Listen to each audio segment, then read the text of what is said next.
গতকালই আমরা আপনাদের একটি খবর দেখিয়েছিলাম নয়নজলি ভরাটের খবর, যেখানে নয়নজলি ভরাট করে আবাসনের রাস্তা নির্মাণের খবর সোমবার আমরা দেখিয়েছিলাম। আর সেই কাজ বন্ধ করলো পাথরঘাটা গ্রাম পঞ্চায়েত। অর্থাৎ নিউজ 18 বাংলার খবরের যে নিউজ 18 বাংলার খবরের ইম্প্যাক্ট, প্রশাসন তৎপর হলো। খবরের জেরে শুধু কাজ বন্ধই নয়, আর্থ মুভার দিয়ে মাটি তুলে নয়নজলির স্বাভাবিক চেহারাও ফিরিয়ে দিল পাথরঘাটা গ্রাম পঞ্চায়েত। দেখুন সেই ছবি। অর্থাৎ নয়নজলি ফেরানোর কাজ শুরু। প্রতিনিধি অনুপ এই মুহূর্তে আমাদের সঙ্গে রয়েছেন। অনুপ, যে ছবি আমরা দেখছি, নয়নজলি ফেরানোর কাজ শুরু হলো, কোন পর্যায়ে এখন কাজ? তো এই মুহূর্তে কিন্তু 50% বেশি কাজ কিন্তু শেষ হয়েছে এবং আজকে কিন্তু এই কাজ সম্পূর্ণ করা হবে, এমনটাই কিন্তু গ্রাম পঞ্চায়েতের পক্ষ থেকে বলা হচ্ছে। কারণ গত সোমবার অর্থাৎ 1 তারিখে নিউজ 18 বাংলা এই খবর লাগাতার সম্প্রচার হয়েছিল যে একেবারে একটি নির্মাণ সংস্থা তারা কিন্তু নয়নজলি ভরিয়ে দিয়ে একেবারে সেখানে কিন্তু নির্মাণের কাজ করছে। এর পরবর্তী ক্ষেত্রে এলাকার মানুষজন একাধিক অভিযোগ করেছিল পঞ্চায়েতের, কিন্তু কোনো রকম পদক্ষেপ হয়নি। শেষমেশ নিউজ 18 বাংলায় যখন এই খবর সম্প্রচার হয়, তার পরবর্তী ক্ষেত্রে ইতিমধ্যেই পাথরঘাটা গ্রাম পঞ্চায়েতের পক্ষ থেকে আজকে উপপ্রধান থেকে শুরু করে পঞ্চায়েতের আধিকারিক তারা কিন্তু পৌঁছায়।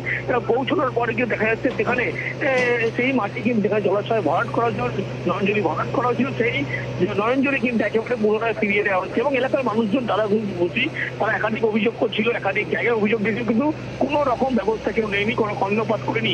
থানার ভূমিকা নিয়ে প্রশ্ন উঠেছিল, কিন্তু শেষমেশ দেখা গেল আজকে পঞ্চায়েতের পক্ষ থেকে কিন্তু ইতিমধ্যে সেই পদক্ষেপ নেওয়া হলো এবং যারা এই নয়নজলি ভরিয়ে দিয়েছিল ইতিমধ্যেই তাদেরকেই বলা হয়েছিল গতকাল পঞ্চায়েতের বৈঠকে যে অবিলম্বে যে অবস্থায় ছিল পুনরায় সেই অবস্থায় কিন্তু ফিরিয়ে দিতে হবে। এবং আজকে পাথরঘাটা গ্রাম পঞ্চায়েতের পক্ষ থেকে পঞ্চায়েতের আধিকারিক উপপ্রধান সহ বাকিরা গিয়ে ইতিমধ্যেই সেই কাজ শুরু করেছে এবং 50% বেশি কাজ ইতিমধ্যে হয়েছে এবং আজকেই এই কাজ সম্পূর্ণ করা হয় বলে এমনটাই পাথরঘাটা গ্রাম পঞ্চায়েত পক্ষ থেকে জানানো হচ্ছে। বেশ, পঞ্চায়েতের উপপ্রধান তিনি তো গতকাল বলেছিলেন যে মানুষের স্বার্থেই এই কাজ করা হয়েছে।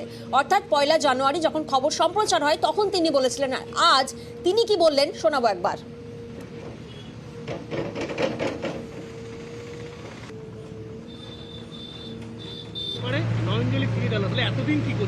একটা নতুন পঞ্চায়েত, মাটিটা আগেই পড়েছিল, ঠিক আছে, এর জলের যাওয়া জায়গা নেই। এই ছোট্ট জায়গায় মাটিটা পড়েছিল, 4 ডাম্পার মাটি, ঠিক আছে। আমরা দায়িত্ব যা আমরা স্বীকার করছি, সামান্য ছোট জায়গা 4 ডাম্পার মাটি ভাই পড়বে কেন? আমরা নতুন বোর্ডে বসছি, আমাদের যেদিন অভিযোগ আমরা জানিয়েছি আমরা সেই দিনই ব্যবস্থা নিয়েছি। এতদিন আমরা পঞ্চায়েত দায়িত্ব ছিলাম না, তো আমরা নতুন দায়িত্ব নিয়ে কাজ করছি। পুরনো বোর্ডের সময় এটা হচ্ছে, নতুন এসেই করেছি অভিযোগ আসার পরে। আগের দিনে যে আমরা দাবিটা করেছিলাম সেই দাবিটা মেনে নিয়ে আমাদের জল নিকাশের ব্যবস্থা ও নয়নজলি যেরকম ছিল সেরকমই আছে। নিউজ 18 বাংলাকে ধন্যবাদ, পঞ্চায়েতকে ধন্যবাদ দিলাম। আমরা খুব খুশি হলাম। এর বিষয়ে আমাদের খুবই একটা আতঙ্কের মধ্যে ছিলাম। আমরা এ নিয়ে দাবিদার করেছিলাম, পঞ্চায়েত থেকে যথেষ্ট পরিমাণে সহযোগিতা করেছে। খবরের জন্য এই নিউজ এর জন্য আমরা খুব খুশি।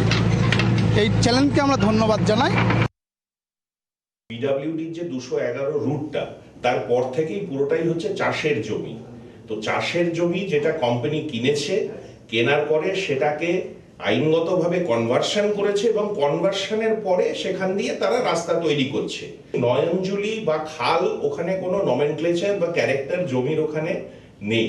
আর যদি প্রশাসন বা সরকারি দপ্তর ওখানে ইন্সপেকশন করে মনে করেন না হিউম পাইপ কাজ হচ্ছে না বা ফ্লো সঠিকভাবে যাচ্ছে না, তাহলে সেক্ষেত্রে ওনারা যেভাবে বলবেন কালভার্ট করতে বা বেইলি ব্রিজ করতে, আমরা সেটা করব, আমরা সেভাবেই করব।